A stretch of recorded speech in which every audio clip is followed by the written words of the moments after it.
ৰাহুল গান্ধীৰ ভাৰত জোড়ো যাত্ৰা কেনেকৈ জানিলে আপুনি কোনোতো তেওঁলোকে চৰকাৰক এতিয়ালৈকে পাৰ্মিশ্যনেই বিচাৰে অনুমতি দিয়া হ'বনে নাই কিয় অনুমতি কিয় নিদিম অসমত যোৱা না না অসমত না না অসমত আৰে কংগ্ৰেছে অভিযোগ মুখ্যমন্ত্ৰী মইহে মোৰতো শুনক অসমত 44 লাখ টুৰিষ্ট আহিছে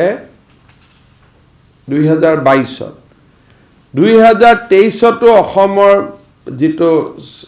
টুৰিষ্ট আহিছে 67 প্লাস 16 কিমান হ'ব 67 লাখ 16,000 আৰু হা তো আমাৰ 23 চনতো এতিয়ালৈকে এটোতো ডাটা আপডেট নহয় 70 লাখ টুৰিষ্ট আহিছে আৰু যদি কেইজনমান টুৰিষ্ট আহে এটোতো অসমে ভালে পাব লাগে তাত সংঘাত ক'ত আছে মিটিংৰো পাৰ্মিশ্যন পাব কংগ্ৰেছৰ নেতাসকলে কৈছে যদি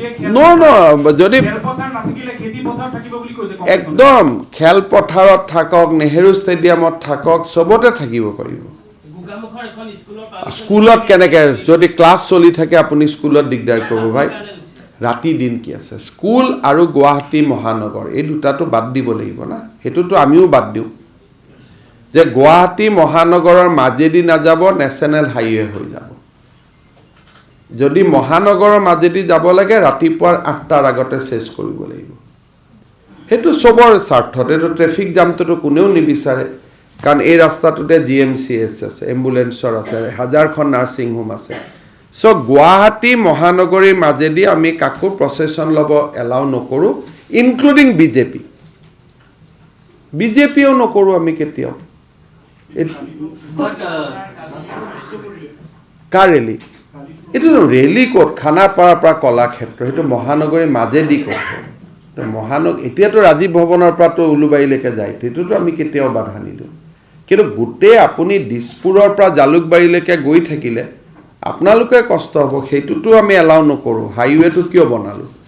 সেইটো নকৰোঁ আৰু স্কুল কলেজ চলি থকা অৱস্থাত খেলপথাৰ নাপায় যদি ৰবিবাৰ হয় সব স্কুলে ল'ব পাৰিব আৰু পথাৰত থাকিলে এটো বেয়া নহয় এটোত কি অসুবিধা আছে আৰে ভয় কিয় খা মইতো ক'লো পথাৰখন যদি কাটি সমান কৰি দিব লাগে আমি কৰি দিম কালি আপোনাৰ বিজেপিৰ ৰাষ্ট্ৰীয় সভাপতি আহিছিল আমি অসমত যিমান টুৰিষ্ট আহে আৰে ন্যায় হওক অন্যায় হওক পৰ্যটক যাত্ৰা বুলি ক'ব বিচাৰিছে মই একো কোৱা নাই মই কৈছো ন্যায় হওক অন্যায় হওক অসমত যোনে আহক আমি আদৰণি জনাব লাগে এজ এ টুৰিষ্ট বাকি পলিটিক্যালি বিজেপিয়ে যি ৰেসপন্স কৰিব এটো বিজেপিৰ কথা অসম চৰকাৰৰ ইয়াত একো নাই অসম চৰকাৰে পাৰ্মিশনো দিব এটা আমি শুনিহে আছো মই ৰাতিপুৱা চিফ সেক্ৰেটাৰী খুদিছো যে কিবা আপোনাক জনাইছে নেকি কোনো জনোৱাই নাই আজিলৈকে বহুত হুলস্থুল কৰি থাকে জনাবতো লাগিব না আমি ৰোডটোৱে নাজানো আজি কেই তাৰিখ হল তো আপোনালোকে ইমান জানে চৰকাৰে একো নাজানে